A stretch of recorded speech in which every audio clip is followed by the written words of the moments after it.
إن الحمد لله نحمده ونصلي على رسوله الكريم أما بعد فأعوذ بالله السميع العليم من الشيطان الرجيم من همزه ونفخه ونفثه بسم الله الرحمن الرحيم اقرأ كتابك كفى بنفسك اليوم عليك حسيبا صدق اللہ العظیم۔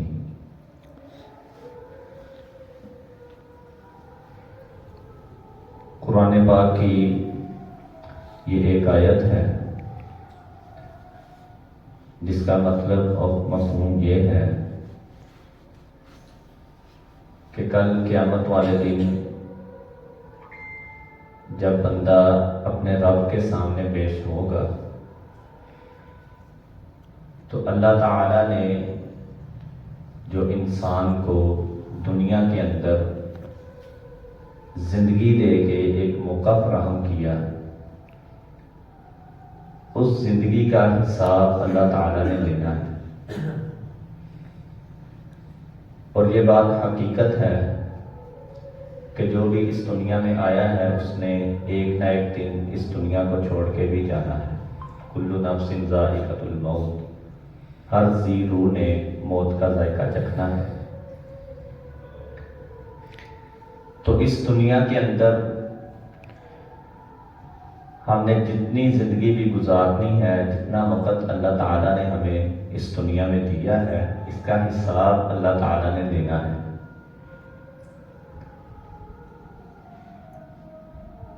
ہمارا دن کیسا ہے، رات کیسی ہے،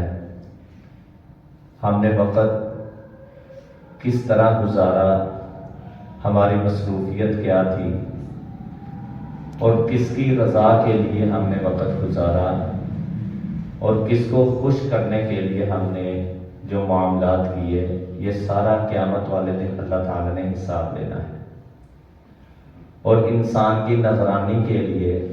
چاہے انسان کوئی اچھا کام کرے یا برا کام کرے، اللہ تعالیٰ نے 2 فرشتے مقرر کیے ہیں، دائیں جانب اور بائیں جانب۔ انسان کی نیکیاں بھی نوٹ ہو رہی ہیں اور انسان کی برائیاں بھی نوٹ کی جا رہی ہیں۔ جب مرنے کے بعد اللہ کے سامنے پیش ہونا ہے تو اللہ تعالیٰ نے یہی ہماری کتاب زندگی ہمارے سامنے رکھنی ہے، اور اللہ تعالیٰ نے کہنا ہے اقرأ کتابک، کہ پڑھ اپنی اس کتاب کو جو خود تو نے لکھوائی ہے۔ آپ مسجد میں بیٹھے ہیں، آپ پڑھنے آئے ہیں، یا اساتذہ اکرام پڑھانے آئے ہیں، یا کوئی نمازی محلے دار نماز پڑھنے کے لیے آیا ہے، ہر چیز جو فرشتے ہمارے کندھوں میں بیٹھے ہیں وہ اس کو نوٹ کر رہے ہیں، بلکہ ہمارے منہ سے نکلنے والے جو الفاظ ہیں ان کو بھی نوٹ کیا جا رہا ہے۔ ما یلفظ من قول الا لدیہ رقیب عتید، کہ ہمارے منہ سے ایک ایک جملہ، ایک ایک لفظ جو ہم بولتے ہیں، جو نکالتے ہیں،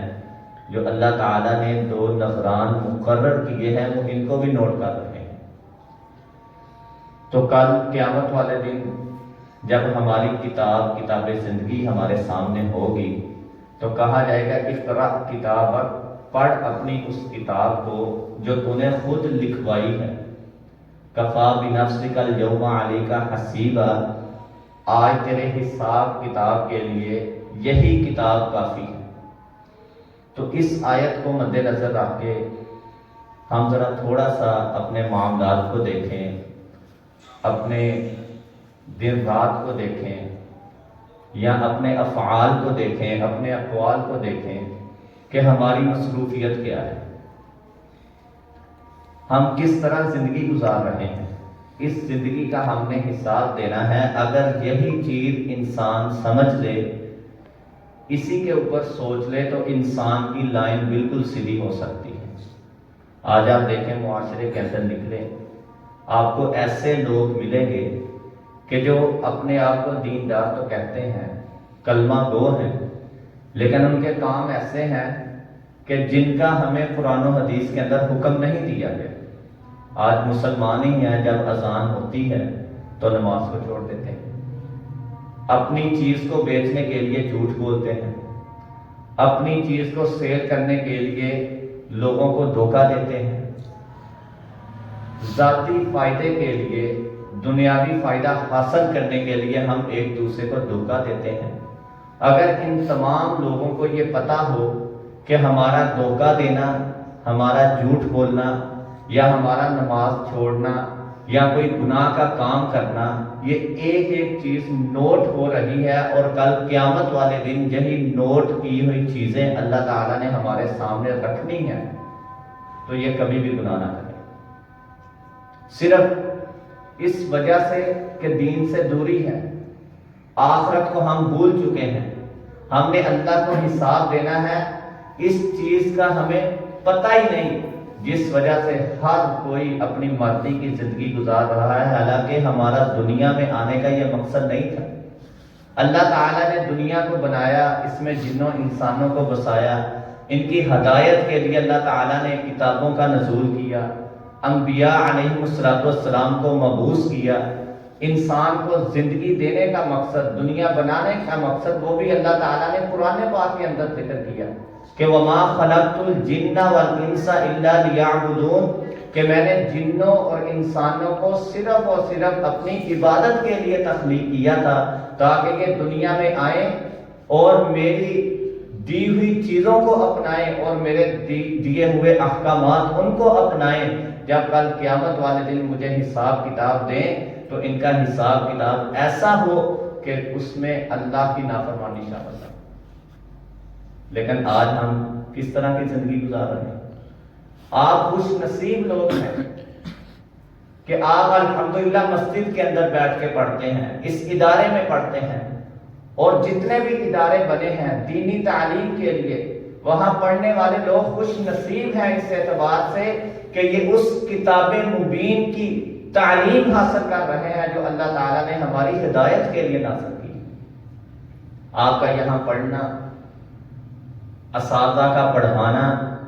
ایک ایک لفظ پڑھنا پڑھانا، یہ بڑا ہی خیر کا کام ہے، اور یہ ہر چیز نوٹ ہو رہی ہے۔ ہم ادھر بیٹھے ہیں، عصر کی نماز پڑھی ہے، قاری صاحب نے نماز پڑھائی ہے، ہم سب نے پڑھی ہے، یہ بھی فرشتوں نے نوٹ کر لیا ہے۔ کیا کل قیامت والے دن جب ہماری کتاب ہمارے سامنے رکھی جائے گی تو ان چیزوں کا تذکرہ نہیں ہوگا؟ اس کا تذکرہ ہوگا، ہمیں صلہ ملے گا، لیکن اس کے ساتھ یہ بھی سوچیں کہ اگر ہم نے نافرمانی کی، اگر ہم نے اللہ تعالیٰ کی بات کو نہ مانا، اس کتاب کی بات کو نہ مانا، تو اس کا بھی تذکرہ ہوگا۔ اگر انسان توبہ کرنے کے بغیر جو اس نے گناہ کیے ہیں اسی طرح اللہ کے سامنے پیش ہو گیا تو ہمیں پھر وہاں شرمندگی کا سامنا کرنا پڑے گا، وہاں ہم نے حساب دینا ہے۔ انسان کو کتنا ڈر ہوتا ہے کہ جب استاد کہہ دے کہ آج میں نے تمہاری منزل سن لی ہے، آج میں نے تمہارا ٹیسٹ دینا ہے۔ استاد نے شام کو بتلایا، ایک دن کا وقت دے دیا کہ صبح میں نے فلاں پارے کا تجھ سے ٹیسٹ لینا ہے۔ بچے کو رات نیند نہیں آتی، وہ رات بھی پڑھتا ہے، صبح بھی پڑھتا ہے، ٹیسٹ لینے سے پہلے اس ٹیسٹ کی تیاری کرتا ہے۔ کیا وجہ ہوتی ہے کہ میرے استاد صاحب نے مجھے کہا ہے جب انہوں نے میرا ٹیسٹ دینا ہے مجھے نہ آیا تو اس کی مجھے سزا ملے گی، اور اگر آ گیا تو مجھے انعام ملے گا۔ اسی طرح انسان اگر زندگی کے اندر یہ سوچے کہ میرے رب نے مجھے کس مقصد کے لیے پیدا کیا، میرے رب نے مجھے کیا حکم دیا ہے، کن چیزوں کا حکم دیا، کن چیزوں سے منع کیا، اگر انسان اس فکر کے ساتھ زندگی گزارے گا، کل قیامت والے دن جب اللہ تعالیٰ ہمارا ٹیسٹ دیں گے، ہمارا حساب دیں گے، تو ہم اس ٹیسٹ کے اندر کامیاب ہوں گے تو جنت کی شکل میں اللہ تعالیٰ ہمیں انعام دیں گے۔ وہ انشاءاللہ ہم نے انعام لینا ہے، لیکن وہ کب ملے گا؟ جب ہم یہ عارضی زندگی کو اسی طرح گزاریں جس طرح اللہ اور اللہ کے رسول جناب محمد الرسول اللہ صلی اللہ علیہ وآلہ وسلم نے ہمیں حکم دیا ہے۔ تو اس لیے میرے پیارے بھائیوں، آج اس مختصر وقت کے اندر میں یہی آپ کو درس دینا چاہتا ہوں، آپ کو بھی اور اپنے آپ کو بھی، کہ آئیں ہم اس زندگی کو بہتر کریں۔ ہم اس حساب کے لیے تیار ہوں جو کل قیامت والے دن اللہ رب العزت نے ہم سے لینا ہے، اور ہم خود اپنے اس حساب کتاب کو لکھوا رہے ہیں۔ آپ کا ہر اچھا عمل اس کو بھی نوٹ کیا جا رہا ہے، آپ کی ہر برائی اس کو بھی نوٹ کیا جا رہا ہے۔ اب ہم خود موازنہ کر لیں کہ ہمارا جھکاؤ نیکیوں کی طرف زیادہ ہے یا برائیوں کی طرف زیادہ ہے۔ ہم نے اپنے رب کو کس طرح راضی کرنا ہے، ہم نے اپنے رب کے سامنے حساب دینا ہے، کیسا حساب لے کر جانا ہے۔ زندگی کا ایک ایک لمحہ نوٹ کیا جا رہا ہے، ایک ایک وقت نوٹ کیا جا رہا ہے، ایک ایک بات نوٹ کی جا رہی ہے۔ جس طرح یہ ادھر کیمرے لگے ہیں، انسان کو ڈر ہوتا ہے کہ میں نے کوئی چیز نہیں اٹھانی، میں نے کوئی فلاں شرارت نہیں کرنی، میں نے کسی کے ساتھ ایسے نہیں کرنا، یہ کیمرے کی آنکھ مجھے دیکھ رہی ہے۔ اگر انسان اپنی زندگی کے اندر یہ تصور پیدا کر لے کہ میں اکیلا کمرے کے اندر ہوں، لائٹنگ نہ ہو، ہر طرح اندھیرا ہو،